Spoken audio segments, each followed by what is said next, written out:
en sport, Jamal Moussa Tim est là. Jamal, bonjour. Bonjour Marina.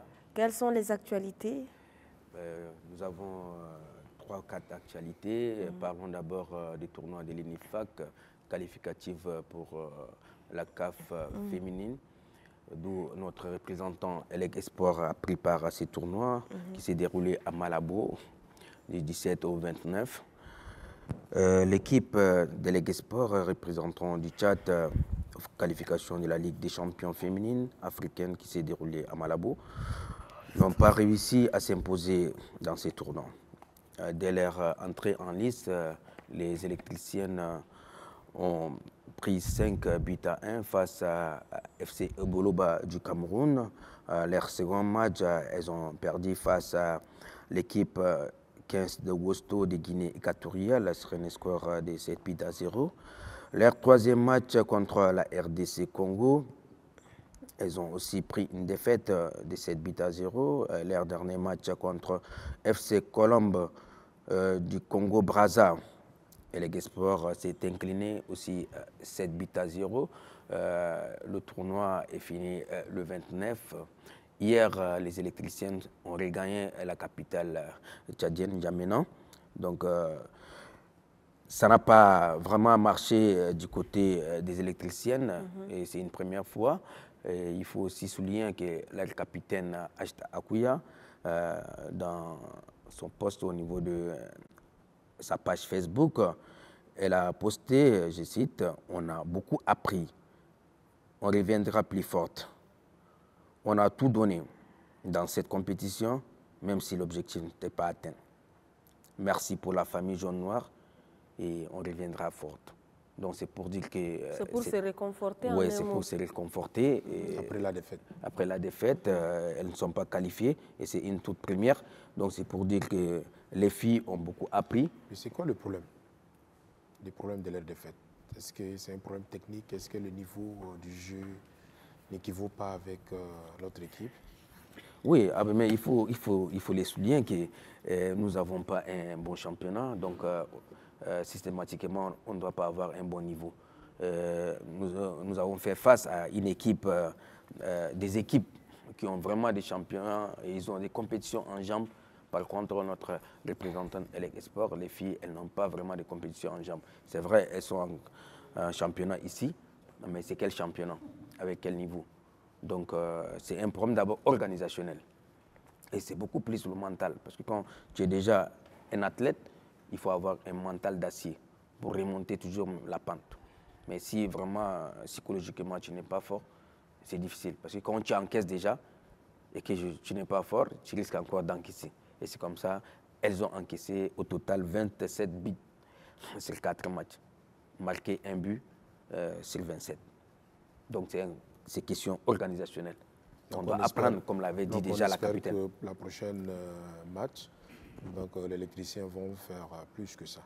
On espère bien. Mais il faudrait qu'on apprenne de nos erreurs. Oui, Jamal, est-ce qu'il y a d'autres actualités qu'on peut découvrir puisque le temps nous prend la gorge? Oui, nous avons aussi le championnat junior de basketball qui est organisé par la Ligue provinciale de basket d'N'Djamena. A pris fin le samedi 27 septembre sur le plateau du lycée Félix Eboué. La finale a opposé l'équipe du centre Don Bosco à DCT. Don Bosco est déclaré champion pour la toute première édition du championnat des juniors. Donc bravo à l'équipe de la Ligue provinciale du basket d'N'Djamena qui est en train de faire déjà un travail remarquable pour préparer la relève. Et c'était ça l'objectif de ce tournoi des jeunes juniors. Et autre chose? Autre chose, le dimanche 28 septembre au Stade Paris-Congo, les rideaux sont tombés du championnat militaire où 8 équipes des militaires et paramilitaires ont participé à un tournoi d'où ASDJC est sacré champion de cette 3e édition du tournoi militaire. ASDJC a eu raison sur EMAT, c'est un score de 2 buts à 1.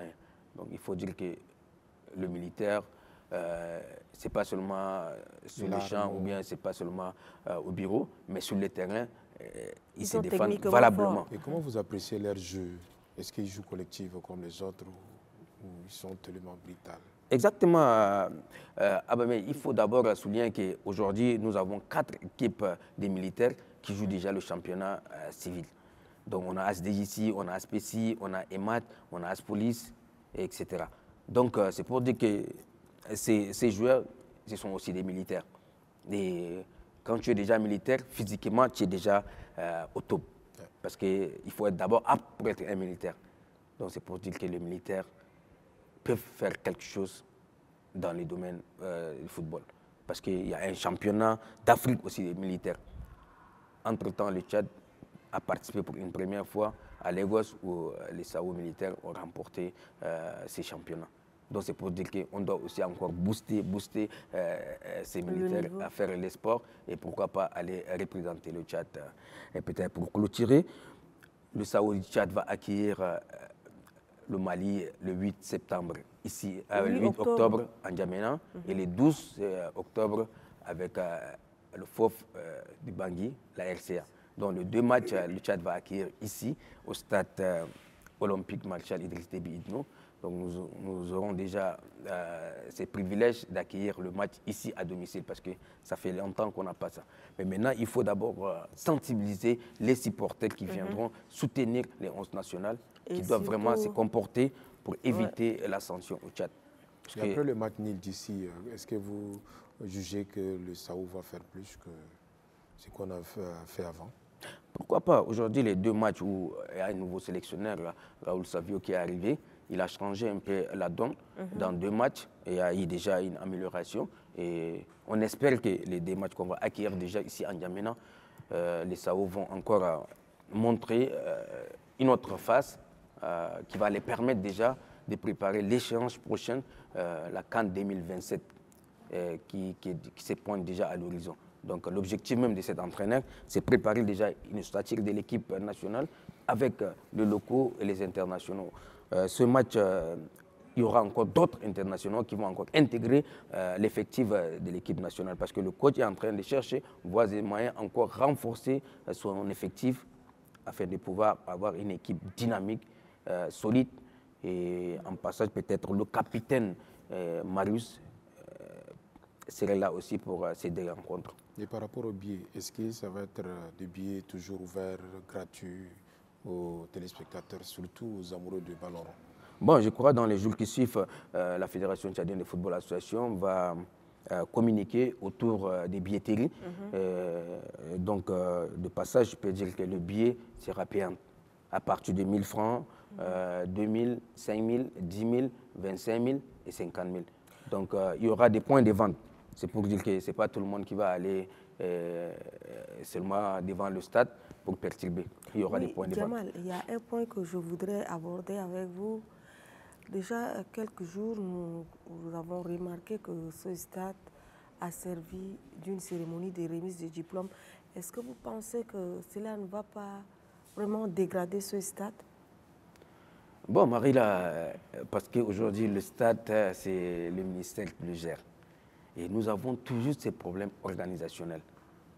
Ces joyaux architecturels, on ne doit pas vraiment blaguer avec. Oui, laisser aux enfants venir organiser des parce cérémonies qu'aujourd'hui, si cassées. on donne déjà à toute une organisation de venir célébrer quelque chose là-bas, il n'y aura pas d'abord de la sécurité et les gens vont saccager. Ça ne sera plus crédible, ça ne sera plus crédible. Donc il faut revoir ce point, surtout vous, les hommes du sport, essayez d'en parler pour que cela ne se répète plus. Parce que franchement dit, on était vraiment déçus de cette organisation parce qu'il y a beaucoup de désordres qui s'est passé ces jours.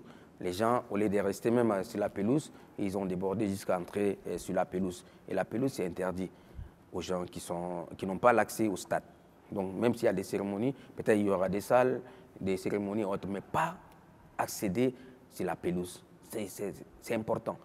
Je voulais rappeler aussi le passage de la légende africaine Samuel Eto'o quand il est passé.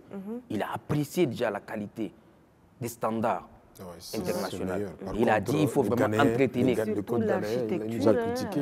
Il a dit qu'il faut vraiment entretenir ce stade. Et l'entretenir avec quoi? Entretenir, ce n'est pas pour donner à tout le monde. Avec des moyens, avec avoir une bonne entreprise spécialisée dans ça. Et parlons aussi de supporters. Quelles sont les stratégies que la fédération va mettre en place pour contrecarrer, c'est-à-dire ce désordre? Cet acte.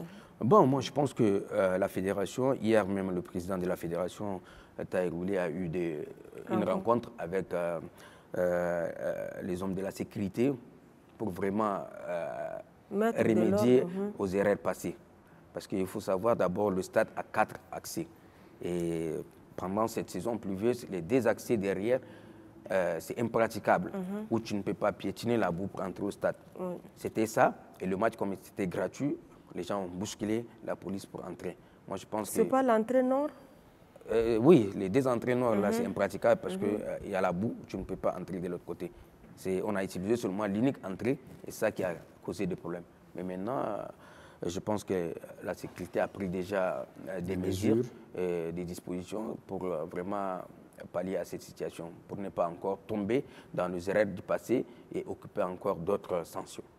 Et aussi les haltères, surtout les goudrons, c'est tellement petit, et puis il y a des va-et-vient, donc il faudrait que la sécurité mette aussi une stratégie à part. Non seulement ça, à Abamé, lors de la remise des diplômes, la circulation était quasiment bloquée, des heures et des heures. Voilà, c'est déjà un désordre organisé. Bon, c'est question d'infrastructure. Aujourd'hui, nous avons seulement les lignes courtes qui mènent déjà au stade Mandiafa. On n'a pas une autre passage. Parce que comme la saison de l'autre côté, c'est compliqué. Donc moi, je pense qu'il y a la police, il y a des circulations qui est là, qui va un peu régulariser un peu la circulation pour laisser les supporters arriver, même les équipes. Surtout, pourquoi pas élargir un peu le goudron, la voie, puisque au lieu de 2, voire faire 4, parce que sur l'espace qui est là, c'est la vie aussi des citoyens qui est en danger. Bon, normalement, le stade même là, en question, n'a pas encore été finalisé. Parce qu'on doit aussi avoir des parkings. Le parking n'est pas encore opérationnel. Et ça c'est du côté déjà du gouvernement tchadien. Donc c'est le Tchad qui doit faire le parking et autres. Donc moi je pense que le match passé et même à l'ouverture du stade, d'où les présidents étaient arrivés pour ouvrir les stades, les gens ont déjà constaté ces manquements. On doit vraiment revenir à ça pour arranger et avoir un stade vraiment beau.